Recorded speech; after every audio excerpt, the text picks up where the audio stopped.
Welcome students. Business study में आज हमारा टॉपिक है फंक्शनल ऑर्गेनाइजेशनल स्ट्रक्चर।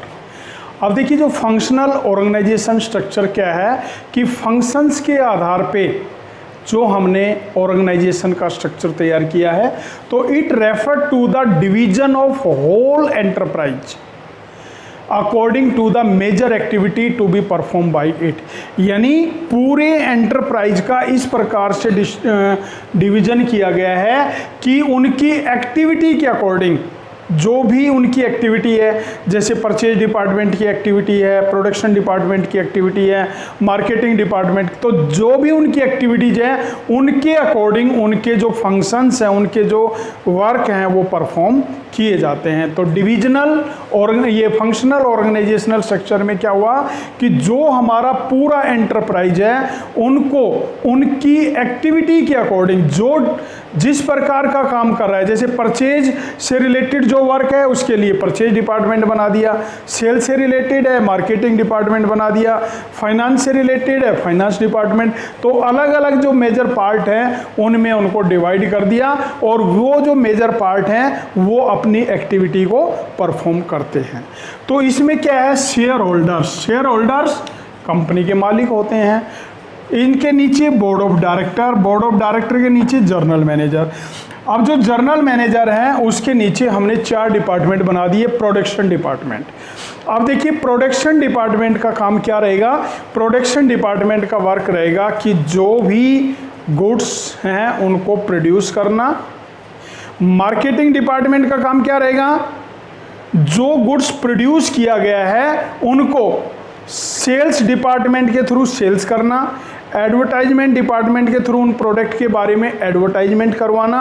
और मार्केट के नए रिसर्च कि मार्केट में नए कौन से प्रोडक्ट आ रहे हैं उनके बारे में रिसर्च कलेक्ट करना, ये मार्केटिंग डिपार्टमेंट का काम है।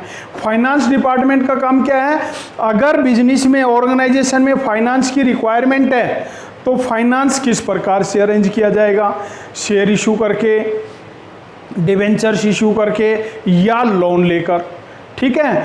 पर्सोनल डिपार्टमेंट का काम क्या है कि हमारे डिपार्टमेंट में, हमारे ऑर्गेनाइजेशन में जो अलग अलग डिपार्टमेंट बने हुए हैं इनमें कितने एम्प्लॉयज की रिक्वायरमेंट है, कितने पर्सन्स की रिक्वायरमेंट है और किस क्वालिफिकेशन के पर्सन्स चाहिए उनको सर्च आउट किया जाता है। ठीक है। तो इस प्रकार से ये पूरा जो चार्ट है ये फंक्शनल डिपार्टमेंट जो हमारे फंक्शनल ऑर्गेनाइजेशनल स्ट्रक्चर है उसमें इंक्लूड किया गया है। अब इसके एडवांटेजेस क्या हैं, सबसे पहला है बेनिफिट्स ऑफ स्पेशलाइजेशन। अब देखिए स्पेशलाइजेशन का बेनिफिट क्या है। अब देखिए जो प्रोडक्शन डिपार्टमेंट में एम्प्लॉयज काम कर रहे हैं, अब उनका काम क्या है, केवल गुड्स का प्रोडक्शन करना, रॉ मटेरियल को फिनिश गुड्स में कन्वर्ट करना। अब रॉ मटेरियल को फिनिश गुड्स में कन्वर्ट करना, बार बार इसी प्रकार की जब वो एक्टिविटी को रिपीट कर रहे हैं तो वो अपने वर्क में क्या हो जाएंगे, स्पेशलिस्ट हो जाएंगे, एक्सपर्ट हो जाएंगे।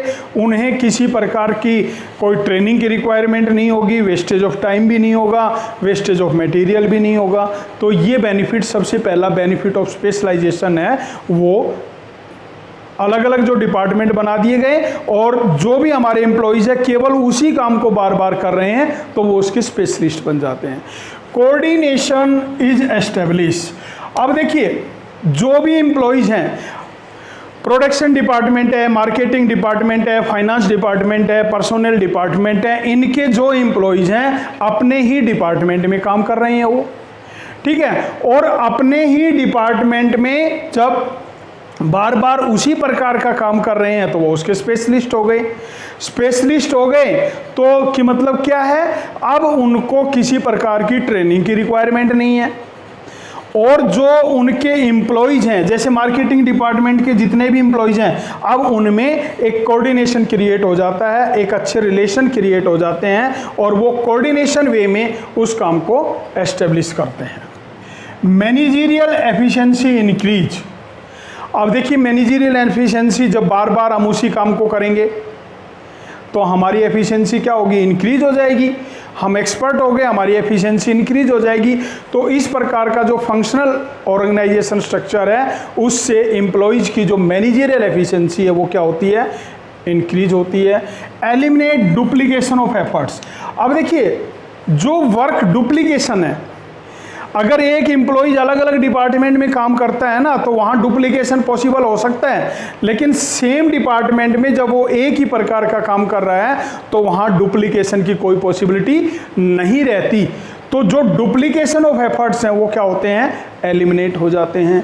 Training facilitated finance department, training for finance. अब देखिए ट्रेनिंग की फैसिलिटेड कैसे होती है, ट्रेनिंग फैसिलिटी कैसे अवेलेबल होती है कि जो हमारा प्रोडक्शन डिपार्टमेंट है इसने क्या करना है, अपने एम्प्लॉयज को केवल ये ट्रेनिंग देनी है कि प्रोडक्शन को मिनिमम कॉस्ट पर किस प्रकार से अचीव करना है।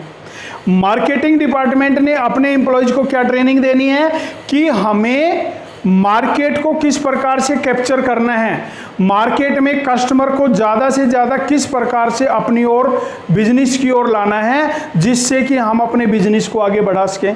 फाइनेंस डिपार्टमेंट का काम क्या रहेगा, फाइनेंस डिपार्टमेंट को केवल ये ट्रेनिंग दी जाएगी कि जो फाइनेंस से रिलेटेड इश्यूज हैं उनको किस प्रकार से सॉल्व करना है।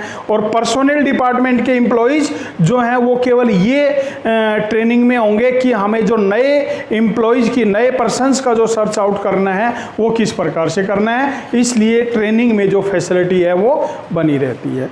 इसके बाद लिमिटेशंस के पॉइंट आते हैं। तो लिमिटेशंस में इग्नोरेंस ऑफ ऑर्गेनाइजेशनल ऑब्जेक्ट। अब देखिए बार बार आपको बताया गया कि प्रोडक्शन डिपार्टमेंट केवल प्रोडक्शन पर फोकस करेगा, सेल्स पर फोकस नहीं करेगा, मार्केटिंग पे फोकस नहीं करेगा, फाइनेंस पे फोकस नहीं करेगा, वो केवल प्रोडक्शन पे फोकस करेगा। तो इससे क्या है, पूरे ऑर्गेनाइजेशन, अब ये चारों तो पूरे ऑर्गेनाइजेशन का है लेकिन ये तो केवल अपने डिपार्टमेंट को फोकस कर रहे हैं, इसलिए यहाँ हमारे जो ऑर्गेनाइजेशन के ऑब्जेक्ट है उनको इग्नोर किया जाता है, केवल अपने डिपार्टमेंट के ऑब्जेक्ट को ध्यान में रखा जाता है। Difficulty to inter departmental coordination. अब देखिए सेम डिपार्टमेंट में तो कोऑर्डिनेशन बना रहता है लेकिन inter department, marketing department, production department, finance department, personal department, इनमें कोऑर्डिनेशन नहीं बन पाता। अब प्रोडक्शन डिपार्टमेंट और मार्केटिंग डिपार्टमेंट दोनों में डिस्प्यूट हो गए। प्रोडक्शन डिपार्टमेंट सही समय पर माल का प्रोडक्शन नहीं करेगा, मार्केटिंग डिपार्टमेंट सही समय पर सप्लाई को पूरा नहीं कर पाएगा, तो इससे लॉस किसको हुआ, लॉस तो बिजनेस को हुआ, लॉस तो ऑर्गेनाइजेशन को हुआ। तो ये क्या है कि इनमें जो इंटर कोऑर्डिनेशन है वो, इंटर डिपार्टमेंट जो कोऑर्डिनेशन है वो नहीं पाया जाता, या इस प्रकार कोऑर्डिनेशन क्रिएट करना जो है काफ़ी डिफिकल्ट होता है।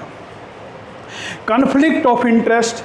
अब देखिए अपने अपने इंटरेस्ट क्लैश कर जाते हैं, हर व्यक्ति अपने इंटरेस्ट को ध्यान में रखते हुए काम करेगा और जहां अपने इंटरेस्ट कॉन्फ्लिक्ट क्लैश कर गए वहां क्या होगा, वहां डिस्प्यूट क्रिएट होंगे। तो इस प्रकार से इन डिपार्टमेंट्स में जो इंटरेस्ट हैं एम्प्लॉइज के वो क्लैश कर जाते हैं और इससे क्या है कि उनमें डिस्प्यूट बढ़ जाते हैं और बिजनेस के लिए लॉस क्रिएट करते हैं। Hurdle in complete development. अब देखिए कंप्लीट डेवलपमेंट नहीं हो पाता। जो प्रोडक्शन डिपार्टमेंट का एम्प्लॉइज है उसको केवल प्रोडक्शन की जानकारी है, उसको मार्केटिंग की जानकारी नहीं है, उसको फाइनेंस की जानकारी नहीं है, उसको पर्सोनेल की डिपार्टमेंट की जानकारी नहीं है, तो केवल वो एक लिमिटेड पॉइंट तक रह गया, तो उसका कंप्लीट डेवलपमेंट नहीं हो पाया। इसलिए इस प्रकार की अगर सिचुएशन क्रिएट होती है तो एक एम्प्लॉइज का कंप्लीट डेवलपमेंट नहीं हो पाता है, केवल वो एक पॉइंट तक ही लिमिटेड रह जाता है।